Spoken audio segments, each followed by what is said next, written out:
কাউৰীবোৰ eagle চৰাইৰ কণীবোৰ খাই কেনে তাৰ পৰা উদাই হৈ গুচি যায়। অৱশেষত ঈগল চৰায়ে কাউৰীটোক পথাৰৰ মাজত পেলাই ভৰিৰে আকৌ ডিঙি চেপি ধৰিছিল।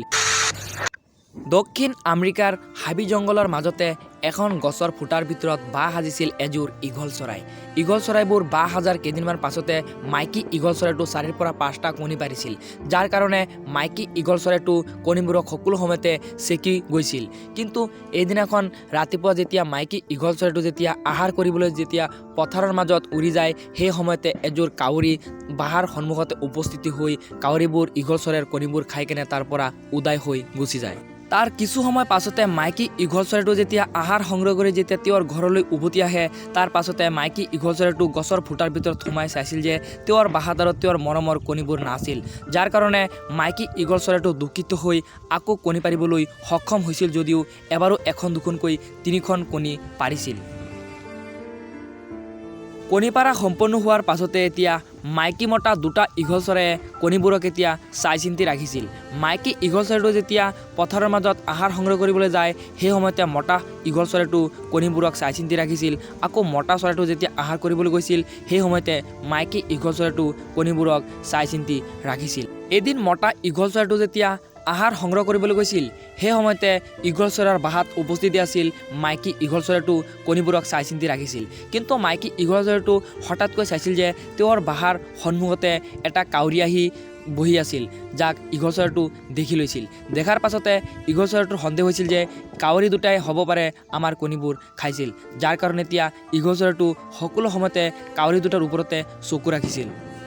তাৰ কিছু সময় পাছত মতা ঈগল চৰাইটো যেতিয়া বাহাৰ মাজত উভতি আহে, সেই সময়তে মাইকী ঈগল চৰাইটো আহাৰ সংগ্ৰহ কৰিবলৈ গুচি যায়। তাৰ পাছত মতা ঈগল চৰাইটো বাহাৰ সন্মুখতে বহি আছিল, কিন্তু হঠাৎকৈ কাউৰীটো আক্ৰমণ কৰি বহিছিল ঈগল চৰাইটোৰ ওপৰত, যাৰ কাৰণে ঈগল চৰাইটো কণীবোৰক ৰক্ষা কৰিবলৈ বাহাৰ ভিতৰত সোমাই আহিছিল। সেই সময়তে কাউৰীটো ঈগল চৰাইক আক্ৰমণ কৰিবলৈ যেতিয়া ঈগল চৰাইৰ বাহাৰ ভিতৰত যেতিয়া সোমাই আহিছিল, তাৰ পাছতে ঈগল চৰায়ে কাউৰীটোৰ ডিঙিত ভৰিৰে চেপা মাৰি ধৰিছিল, যাৰ কাৰণে কাউৰীটো ইয়াৰ পৰা মুক্ত হ'বলৈ বহুখিনি চেষ্টা কৰাৰ পাছতে কাউৰীটো মুক্ত হোৱাৰ পাছতে মুক্ত আকাশত যেতিয়া উৰি গৈছিল, সেই সময়তে ঈগল চৰাইও কাউৰীৰ পিছে পিছে গৈছিল ঈগল চৰাইটোক ধৰিবলৈ।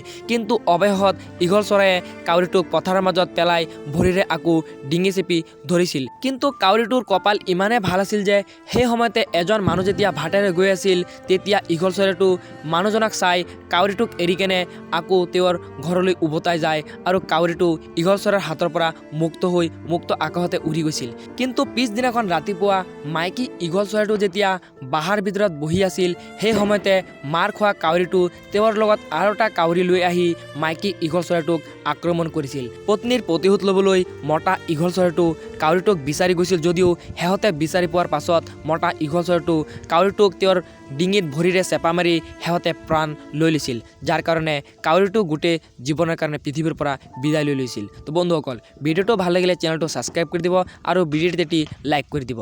আৰু এনে ধৰণৰ ভিডিঅ'বোৰ চাবলৈ হ'লে আমাৰ এই ইউটিউব চেনেলখন ছাবস্ক্ৰাইব কৰি দিব। ধন্যবাদ।